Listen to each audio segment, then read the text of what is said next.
Today, India is facing innumerable problems in the water sector.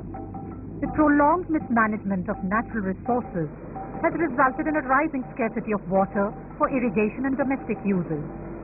To avert future crises, region-sensitive management of water resources is vital.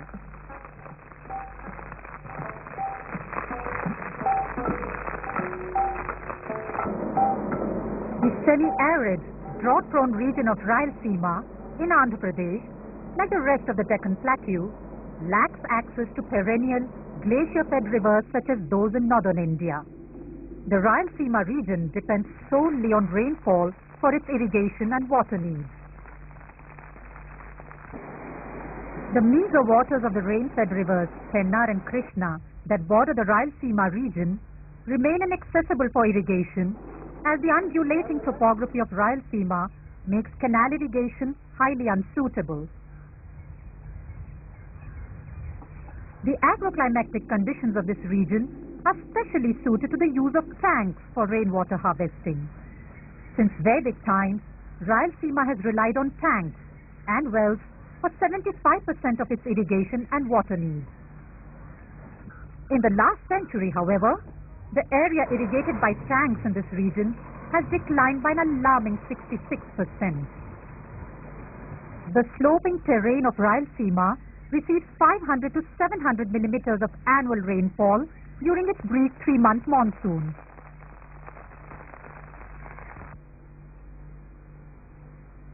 The shallow sandy topsoil of this region is unable to absorb the high-intensity rainfall and allows large amounts of rainwater to run off. The velocity of the runoff water is increased by the undulating slopes, and the runoff water erodes valuable topsoil. Wastage of rainwater and land degradation caused by erosion has resulted in desertification and severely damaged agricultural productivity. The soils of this area are also called as the chalka soils. The chalka soils means these are red, sandy soils. They do not have much of water holding capacity. So during the crop growing season, there are periods of drought where the crop yields are low, the crop yields are very variable, and a lot of rainwater goes as runoff or is lost for crop production.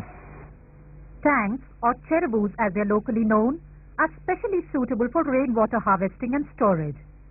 The runoff waters from the elevated areas, known as catchment areas, flow along the natural gradient and are collected into the tank.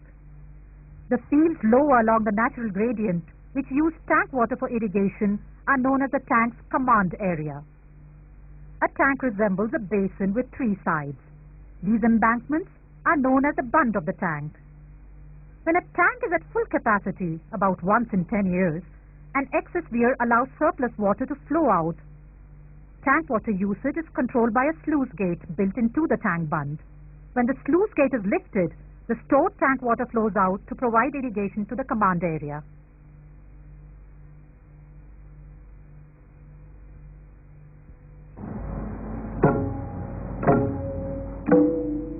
Until the 18th century, over 15,000 tanks were functioning efficiently in Rayalaseema, supporting a flourishing agriculture and livestock economy. In the 1860s, laws centralizing revenue collection took the control of tanks out of the hands of local people. Over the last century, tank systems in Rayalaseema have declined, leading to an alarming scarcity of water. Mismanagement of tank systems and the use of standardized solutions like bore wells has severely depleted the groundwater table in Rayalaseema. Along with human hardship, the diminishing groundwater table also has serious environmental implications. Desertification has already begun in Rayalaseema.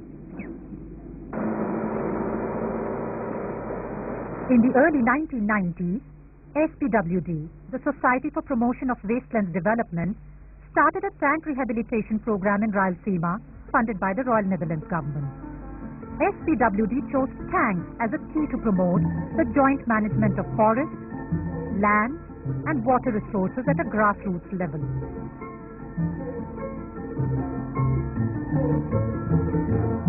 In the short time since, SPWD, with the help of its local NGO network, has guided 45 tank restorations and provided financial support to 20. Those days before restoration, there was no water. We had no crops. There was no work. So we had to migrate and we had nothing but gruel to feed our children. After restoration, we don't have to migrate. Now we are settled farmers. This has given us credibility. The banks, the government and the landlords have trust in us. We need no one's surety. We can get loans and also repay them.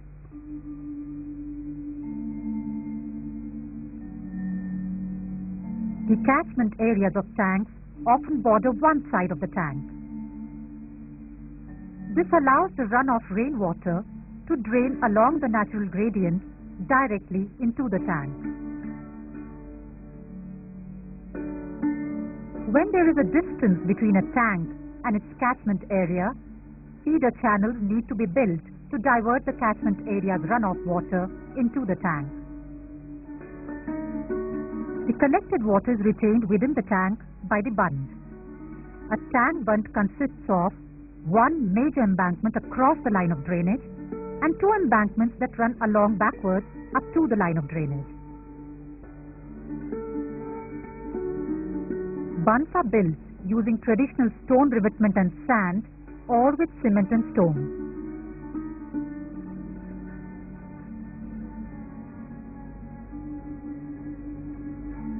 On the rare occasions when the tank water reaches the limit of the bund height, there is a danger of leaks or breaches due to the water's pressure on the bund. A breach in the tank bund would flood the fields in the command area and devastate the crops. The water pressure on the bund is relieved through an excess weir. An excess weir allows the surplus water to flow out and drain into a larger tank. This indigenous system of linked tanks along the natural gradient of the land ensures the optimal conservation of Rayalaseema's meager water resources. The usage and distribution of tank water is controlled by the sluice gate. Sluice gates are built into the tank bund at various heights, and the appropriate gate is opened depending on the tank's water level. There are various types of sluice gates.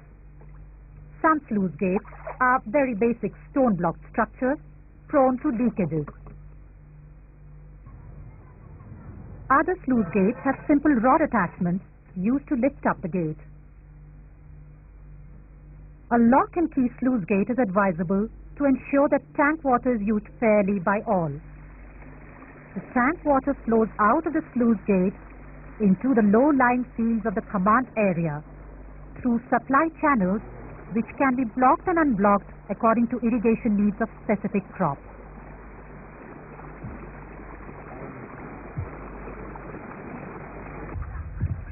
Cultivation in catchment areas, along with severe erosion and desertification, have led to the loss of green cover in many of the catchment areas in Rayalaseema. The high-velocity runoff waters during the monsoon carry silt from the catchments and deposit it along feeder channels and into the tanks.